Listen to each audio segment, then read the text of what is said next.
Follow the money. That's what I always say. You always follow the money. Yeah. This is Follow the Money with Mitch Moss and Paulie Howard on VSiN.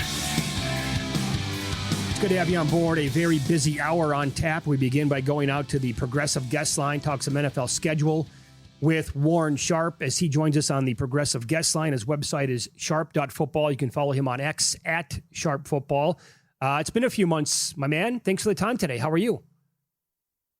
Doing great. You know, writing my book, my 550-page football preview, that's going to come out at the beginning of July. But we had a really big milestone towards that book, and that is the NFL schedule being released. So now we can dissect a lot more to it. We already knew who is going to be playing one another. Now we know when they're going to play, and that factors into the expectations for this season. Bingo. And as always, your book is an absolute must-read for football fans and bettors. Let me run this by you. You're the perfect guy to discuss this. So Mike North, the guy in charge of the NFL schedule, actually said this after it was released, quote, "You do not have a competitive advantage when you're coming off your bye, and you certainly don't have a competitive advantage when you're 1 day, 2 days, or 3 days more well-rested.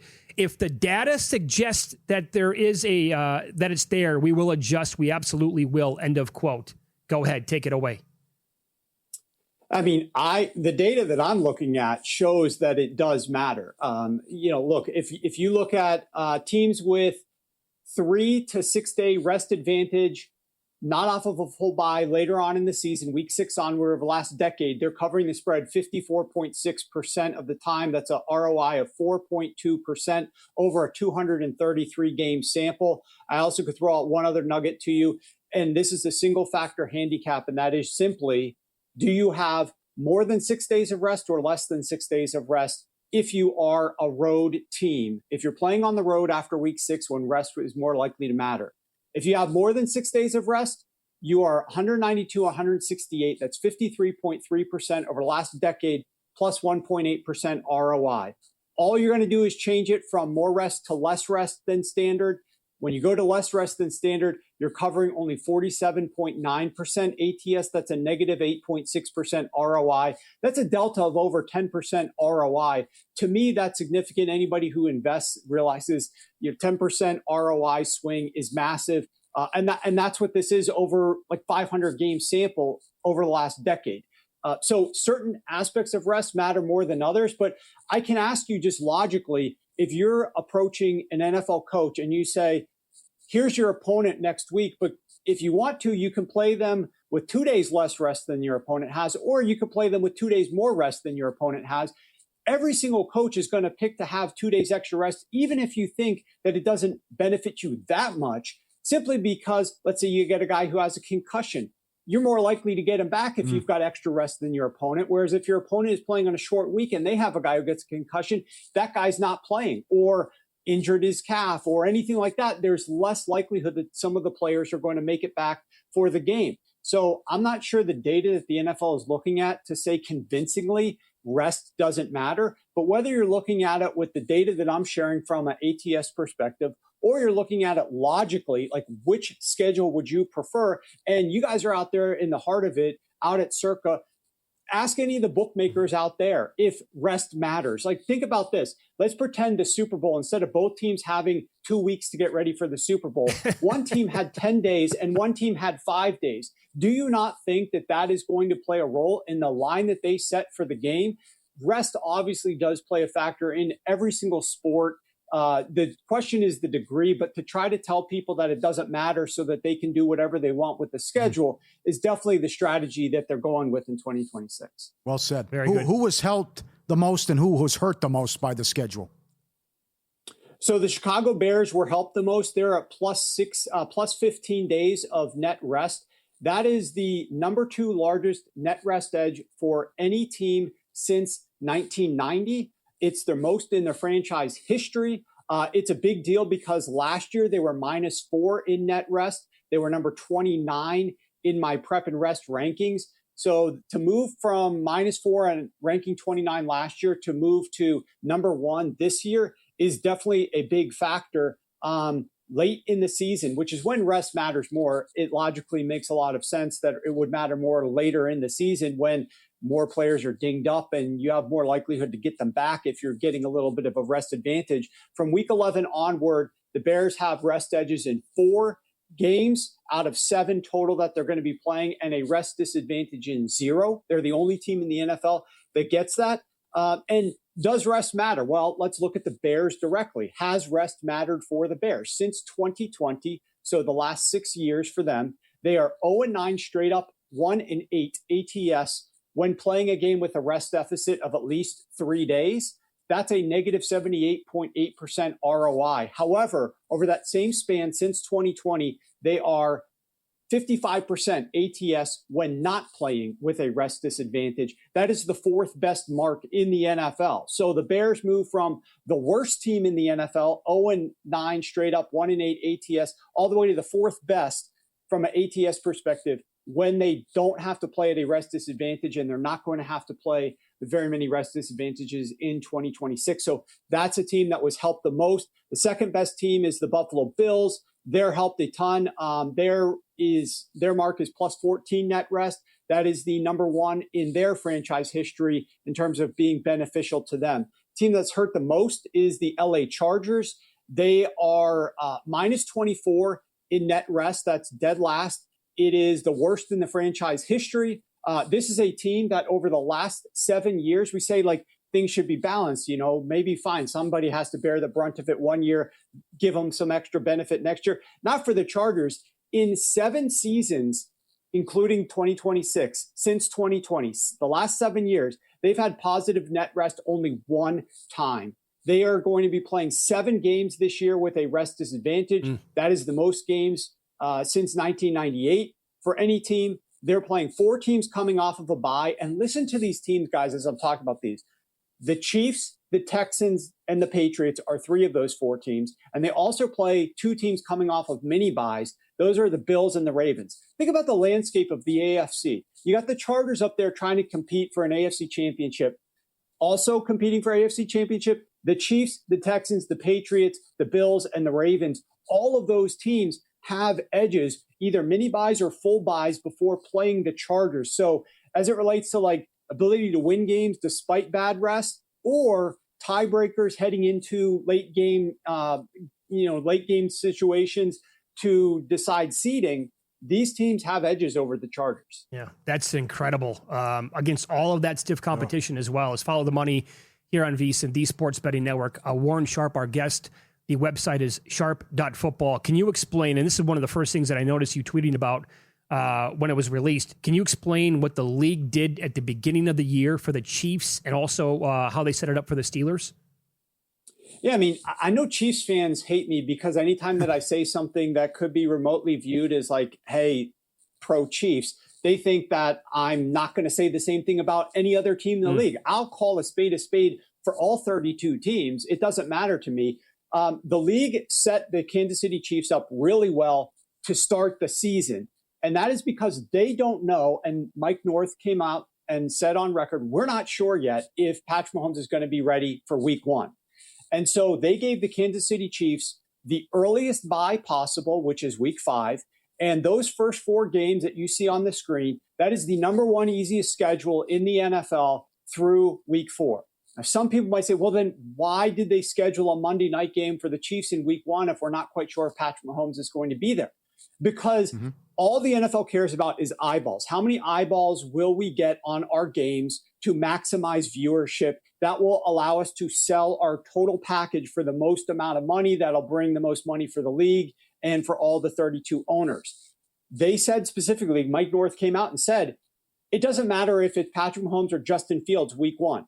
Monday Night Football week 1, everybody is going to be watching that game. If the Kansas City Chiefs are playing and Andy Reid is coaching, and this is a team that's trying to get back on track, they're still going to watch whether it's Justin Fields or not. But what this is going to allow the Kansas City Chiefs to do is that if Patrick Mahomes ends up having a setback or isn't quite right for week 1, this is a team that still can have a great record through 5 weeks of the season and then be positioned well to be competitive and a true contender down the stretch of the season. Whereas if Patrick Mahomes wasn't back for week 1 and they're scheduling all their tough opponents during the first few weeks of the season, then the Kansas City Chiefs might start off in a big hole and can't get back on track.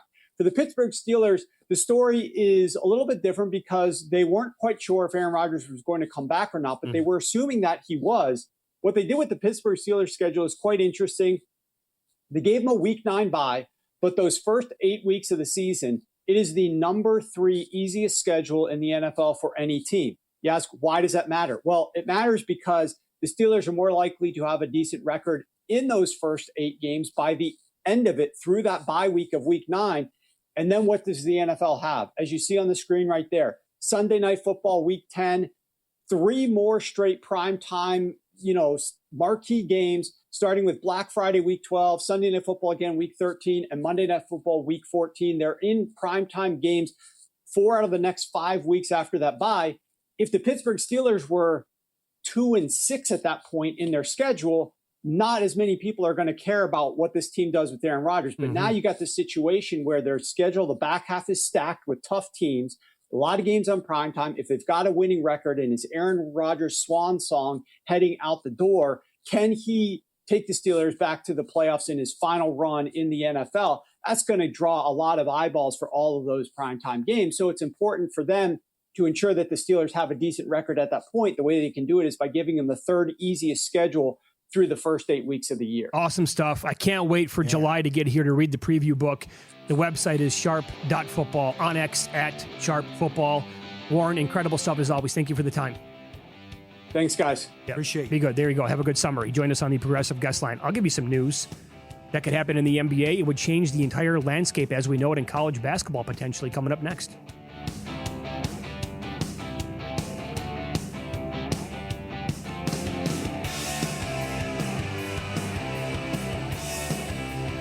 Let me get your attention real quick, podcast listeners. I've got something for you that almost feels too good to be true.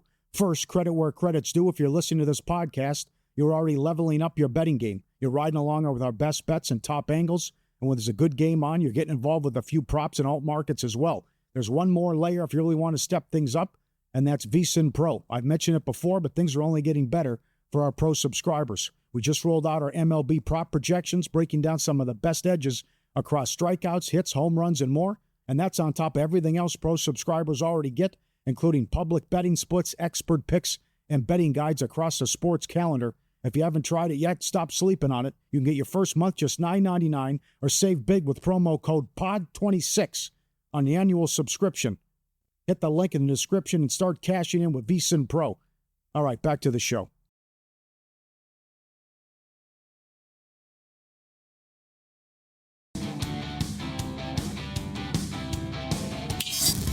This is Follow the Money on VSiN.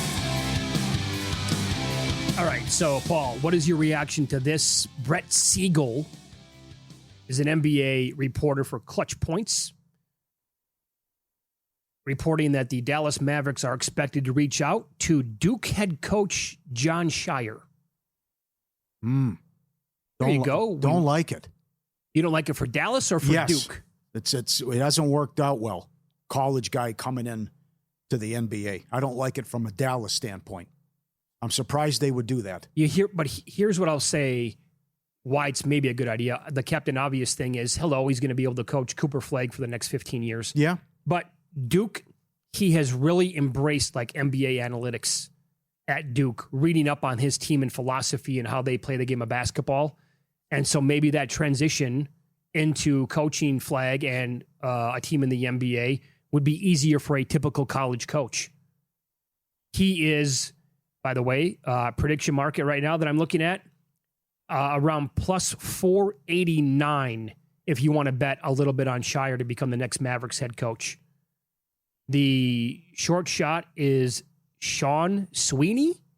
Yeah, he's the assistant. Below 2-1, he sure is. I don't know if he gets docked, though, because he was like a kid guy. And Kid was just let go, and I think the writing was on the wall when they hired Ujiri, that Kid wasn't invited to talk to some of the draft prospects and that kind of thing. So a lot of people were shocked by what happened yesterday. Sure. Well, what do you make of this now? This, again, is specifically for the Mavericks head coaching job. Billy Donovan is the second shot on the board at plus 312. He is now higher than minus 140 to become the next head coach in Orlando. Yeah. Again. Yep. And So Mosley gets the 5-year deal with 5 years Yeah. to go to New Orleans? He's a wild card. When he hired Nick Nurse in Toronto, that was a surprise too. Yeah. So Yeah. I don't think he'll take it, but I think he could surprise a lot of people with what direction he'll go. And this is from Henry Abbott, True Hoop, who's been on the show many times. He put on X, I covered Jason Kidd when he played for the Nets. I know one of his childhood friends. I've been to his house, met his kids, his wife, Pilates instructor. I have insight from many people who worked with him. This is a great firing. That is one banger of a tweet right there from Henry Abbott. That's as strong as it gets right there. Did you read any of the comments? I just read two. What did you? Well, some of the people who are like, I think in NBA circles, basically saying he's Yep. right. A Nike executive told me Kidd is going to get fired from every coaching job he gets. He becomes insufferable, and his personality weighs on people. Former player Michael Carter Williams said, I've been trying to tell people this for 10 years now. Yeah, I saw that tweet too. Wow. So the next conversation obviously becomes then, well, if Shire were to explore something like that, is that tantalizing, by the way, to leave Duke, which is the premier program in the country, You'll be top. just because you can 5 coach every year. Cooper Flag? Yeah, I don't know. And then, because here's more, my wheels are spinning. If he were to leave, then what? What happens at Duke? Yeah, he doesn't have to recruit. I mean, that's I'd say players recruit come itself. to him. And yeah, that's right. It's an easy sell. It's a whole different ballgame. I know. yeah, no doubt. Brad Stevens had a lot of success, but he did what Kidd wanted to do. Then he went upstairs with the front office. Kidd was trying to do that, but also, as Tim McMahon said from ESPN, that they just want to cleanse and get rid of everything and everyone who was responsible or was around with the Luka trade. So, not that he was calling for it, but that's probably another reason why they got rid of Kidd too. Yeah. I'm looking right now. Yep. The Thunder are back to 7.5-point favorites now. That's here at Circa and at many spots the way it looks. Well, it's a tough call because it's, yes, season on the line, best team defending champs, but it's also a team that has given them fits, and it's a tough matchup. Right. To now be 5-1 against them, and you're averaging 114 points per game, and to put SGA in a 7 of 23 was a great performance. And other than Caruso's out-of-body experience, they were excellent. The comeback is, what if I don't turn the ball over? Now that I get Fox back, and he was at shoot-around, if he plays, I cut down the turnovers. In one of the wins in the regular season, Fox had 29. Johnson had 30 in another win in a blowout. That if I limit the turnovers and take care of the ball, as David Thorpe, our friend, True Hoop, tweeted, in game one, he was Shaq on offense and he was Russell on defense. Good luck. He's right. Yeah. And I think if that would have been a blowout if they weren't so sloppy with all the turnovers and what they did. 21 turnovers, and so many of them led the baskets the other way, and that's what killed the lot that the Lakers were going to win that series. But the Lakers did lead at the half of 2 of the 4 games. And you can't just give them free points. But does this continue? They destroyed them on the boards, 61-40. And if Chet Holmgren's going to play like that again, they're in for it. They're in a world of hurt. Because what they did on the boards, and for a guy to average 17, 18 a game and give you 8 and only make 2 shots and shy away on anything to do with Wembanyama, that's a big problem. Here's my prediction of the game. We certainly are going to get some adjustments here from Daigneault and the coaching staff. I don't think it's going to be more from Chet Holmgren. I'm looking to play under his points prop. I think we're going to get more playing time from Hartenstein tonight. Oh, you do? I do, yeah. And there has to be an angle for him to play. Interesting. Some are saying he's unplayable. I think Chet's the guy that's unplayable. Okay. And it's proven. I ran down all those numbers in his time against San Antonio. Yeah. He does not. There's something going on here, I think, mentally when he faces Wembanyama. And, well, boy, did we talk about that a lot after the game on Tuesday's show as well. So you can't possibly be taken seriously as a dynasty and a team that's the defending champs to go out there if you're going to put Caruso and Williams on him. Yes. You're joking me. Well, that's the other thing. This is comical. Yeah. That's why you just got to keep feeding him. That is comical. You can't put Caruso on a guy who's 7'4". And a lot of times it was just come down and shoot a 3 immediately, as opposed to get set, let him get comfortable, let him find his spot, and then dump it down to him and let him cook. Because if it's not going to go well, they continue to do it. Here's another thing, too. How will Oklahoma City tighten up their rotation? Yeah, this is good. Because they play so many guys. Yeah, I don't think they're going to play 11 guys tonight. You're right. You got to make that decision, man. We're going to play our guys more often. You're playing more minutes here tonight. We're not playing like everybody, like A.J. Mitchell, the other Jalen Williams. Yeah. Poor Wiggins can't even see the court. Isaiah Joe won't come on. He's in street clothes. Might as well be anyway. What did Pat Riley say? Trust 8, play 7?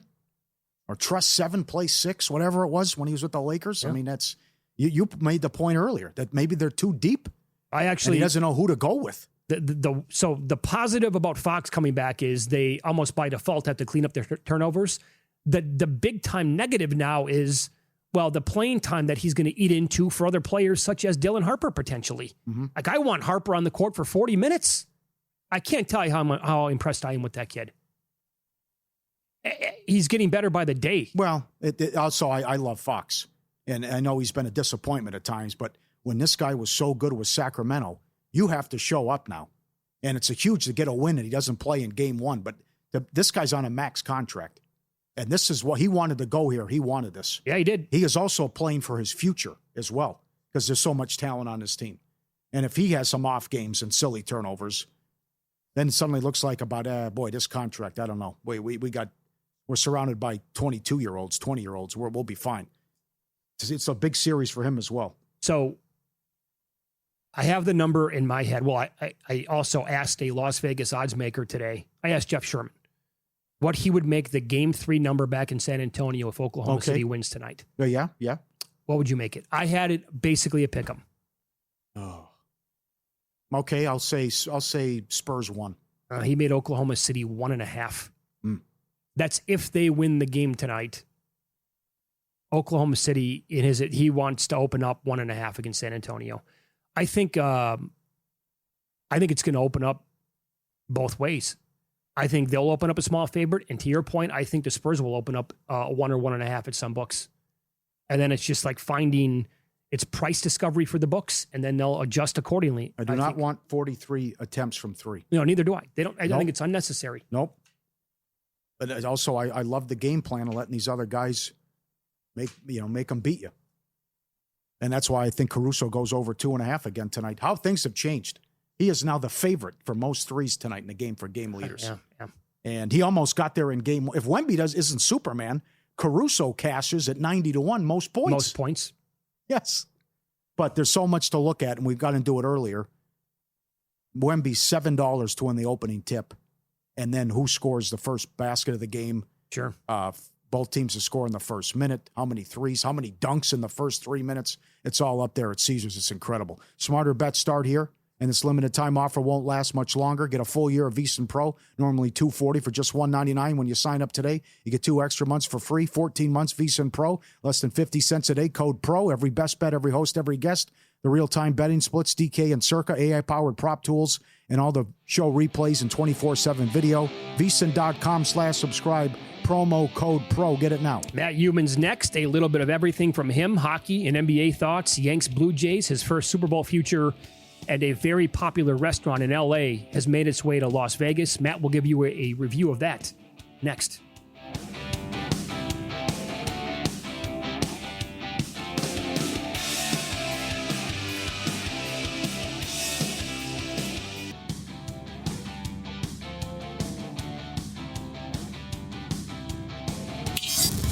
This is Follow the Money on VSiN. Now, I know Matt Youmans is dying to put together the 2026 edition of his fast food rankings. Yeah, baby. Paul can't wait. Yeah. Normally comes out in August. He does such a great job with it. And he joins the program now. And here's the deal. Like, I did not know this restaurant called The Hat existed in Los Angeles until it took off on social media, like in the last 2 months. And people were like, hey, by the way, it's coming to Las Vegas. It looks incredible. And so now it's open here. The lines look like they were around the block 10 times over. Matt, you went the other day. How was it? Mitch, you have a great sense of humor. You remember last August when I retired from the fast food rankings, right? We did the Last Dance. Yeah. Okay. Yeah. I'm not preparing rankings this year, but years ago I went to the Hat, And I think the Pasadena location, there's a bunch around LA. I think Murrieta. I think there's one in Brea, Glendora. I did go there years ago. I didn't remember a lot about it, but that was a long time ago. So they opened the location on South Rainbow and 215 here in Vegas. And I waited about 10 days to go out there because I heard the lines were going to be insane. And you knew that was going to be the case. The hat's been around since 1951, believe it or not. That's a long time. Mm-hmm. And even a renowned food critic like Chris DeBear-Felica had never heard of it. So don't feel bad, because I think a lot of people, if you hadn't seen it in L.A., didn't know much about it. It's world-famous pastrami. And if you go there the first time, you're going to have to get the pastrami dip sandwich. So when you get there on Rainbow and South Rainbow and 215, park your car across the street and walk in the restaurant. Get your fat butt out of your car and walk in there, because first of all, I got served, I would say, in about 15 minutes by going in the restaurant, and the drive-through line was winding halfway down the street, and it looked like it had to be an hour wait. So I would say go inside, get the pastrami dip sandwich and the fries, and bring your appetite, man, because this is a big sandwich, and you don't need to get the large fries. They give you the fries in a big paper bag, and there's enough fries for 3 people to eat. They're pretty good. But you get mustard, pickles on the pastrami. I had hot peppers on there too. Outstanding sandwich. I give it an A. Wow. And, I will say that they also have hamburgers, hot dogs, chili, things like that. But I can eat a lot, but I can only have that one pastrami sandwich and fries. They give you such a big portions. So I'm going to have to go back, the next time and try the other stuff on the menu. But I would highly recommend it. They're open till midnight, so you can go late. You definitely don't want to get there in the busiest part of the day. So it's worth the drive over there. Mitch, by the way, your wife was a famous chef, I think, for a long time. Mm-hmm. I'm going to give you guys a fast food sort of trivia question here. There are so many famous chefs who work on the Strip. And if either one of you can get this right, whoever gets it right first, I'll buy you a pastrami sandwich at the Hat. Who was widely known as the first ever celebrity chef? Wolfgang Puck. That's not a bad guess, but it's incorrect. Paul, you want to take a shot? Bobby, what's his name? Bobby Flay. Bobby Flay. Actually, believe it or not, it's Colonel Sanders.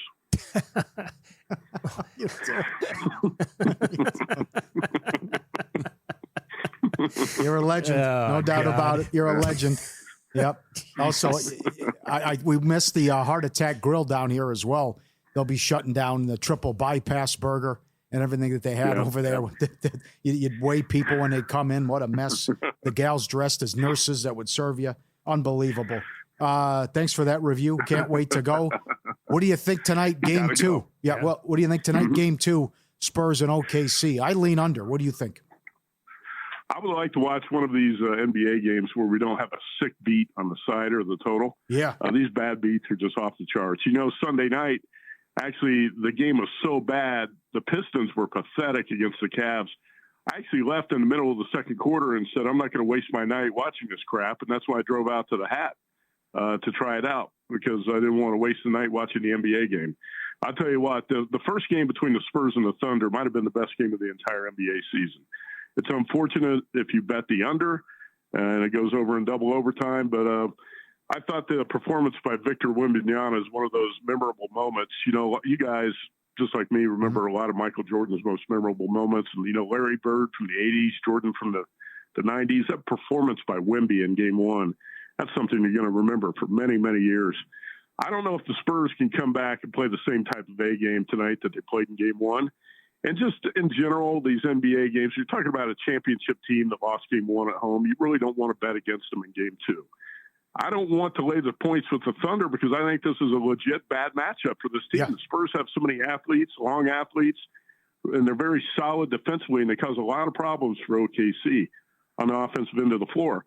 But this is the type of game tonight where I could see Shai Gilgeous-Alexander getting about 14 free throw attempts and a favorable whistle going OKC's way, so I really don't want to bet against them.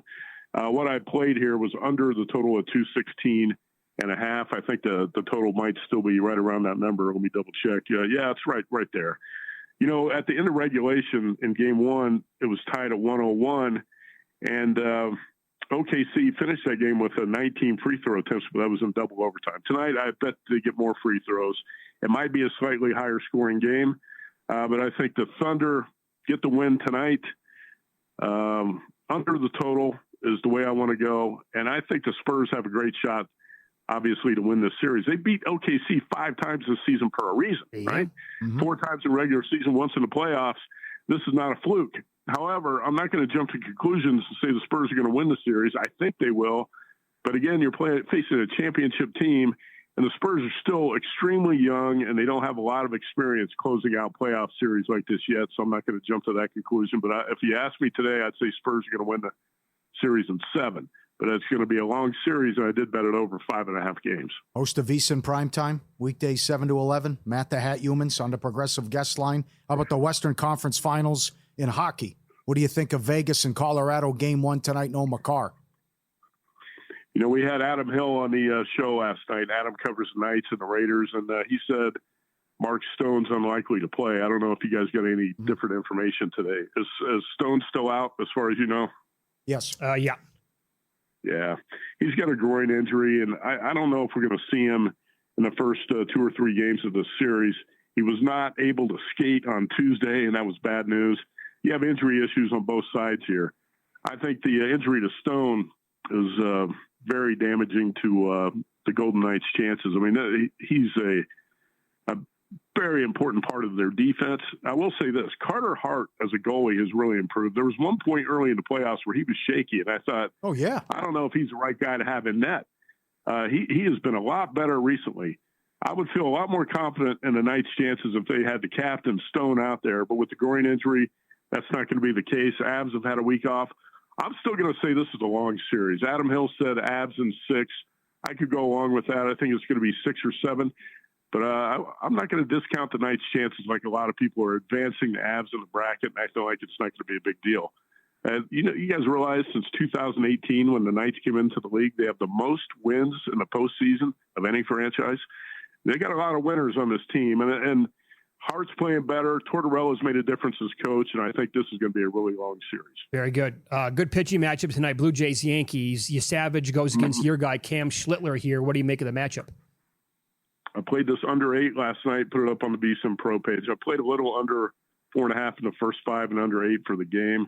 I love the starting pitching matchup, and Cam Schlittler, 10 starts, 6-1, 60 innings pitched, 2 homers. He allowed a homer to Juan Soto in his last start, but he's got an ERA, 135, a whip of .78. He's been outstanding, and I think he will be again tonight. Atreyus Savage has made only 4 starts this season. He's got really good numbers. And I think, if anything, this is going to be a pitcher's duel in the Bronx. I watched the first 2 games of the series. Yankees were fortunate to win. How about the Yankees still being 3 back of the Tampa Bay Rays? Yes. Nobody's really talking about the Rays. It's incredible.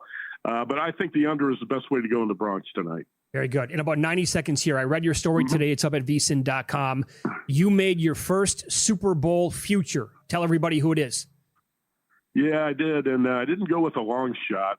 There are a couple long shots. You know, there are longer shots I'm looking at, like the Bengals and a couple other teams in the 20s or around 30-1. But I bet the Chiefs at 15-1. I got a column up at vsin.com. You can read it. To me, it's a bounce-back season, a buy low opportunity. We're talking about a Chiefs team that's typically in the 5-1 to 8-1 range. And right now it's 15-1 at DraftKings and Circa. And I made my argument. I really like what Steve Spagnuolo has got to work with on defense. And I think the Kenneth Walker addition, some of the other things the Chiefs have done in the offseason and the draft, with Mahomes coming back, he's going to be fine. I like this team to bounce back for a lot of reasons. And also the price is right. 15-1, to me, that was a buy sign on the Kansas City Chiefs. You know, a year ago, I liked the Denver Broncos in that division. I think the Chiefs take it back this year. Very good. Great stuff, Matt. Enjoy the games. Best of luck tonight.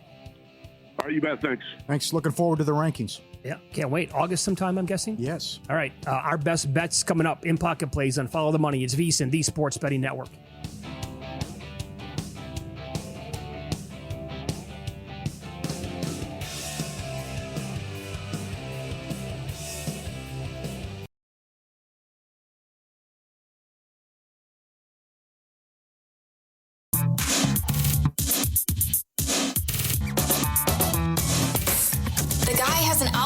to determine the winner of any given college basketball game. Someone gives you 10,000 to 1 on anything. You take it. Take it. Take it. I bet you $20 I can get you gambling before the end of the day. No way. I'll give you 3 to 1 odds. Nope. 5 to 1. Nope. 10 to 1. You're on. All right, we love Cat. 9 straight overs with his assists. He got to 5 last night in the incredible win. Mitch, a little bit concerned moving forward? Yeah, a little bit. Yep. They moved it now, too, for game 2. And Sam Merrill over 1.5 made threes winner. And you are correct. How does that ball not go in? Oh. It was down. It was down to come back, came back out. And the half bang from Breen to the pending. 2-0 last night. Cat, 5 assists at DraftKings, now minus 150. They are starting to move it now after 9 straight winners. Fox to get 12 points tonight. He's gone over this 10 of the last 11. Just to get 12. Caruso over 2.5 made threes at Caesars, plus money. SGA over assists and points, 36.5. And the Dallas Wings on money line against the Chicago Sky off a brutal injury. They lost their star, Rakia Jackson. Great offensive player, torn ACL. And with Fernandez lighting up the team, the head coach, so far, so good, 1-0. And we'll see if the tirade about, I don't want to hear about your playing time and your minutes and your shots and all that. Go out there, earn it. We'll see if they get it done. I think they're catching the Sky at the right time. Good luck. Back at you, Paulie. All right. From yesterday as well, yeah, the Cat prop got there, over 4.5 assists. The prop that I'm concerned about is the one that I have that's pending, and that is he's going to average 6 assists per game in the series. Rays money line got there yesterday, minus 107 against the Orioles. Got there again today. Yep. Wow. And that was another winner. I put it up on vsin.com, the picks page. I laid 12 cents with the Rays. That got there. Other bets that we have tonight. Thunder in the first quarter, minus 1.5, minus 120. This has been a great spot for teams that lost game 1 to come back, playing at home specifically in the first quarter as a favorite. That even helps a little bit more.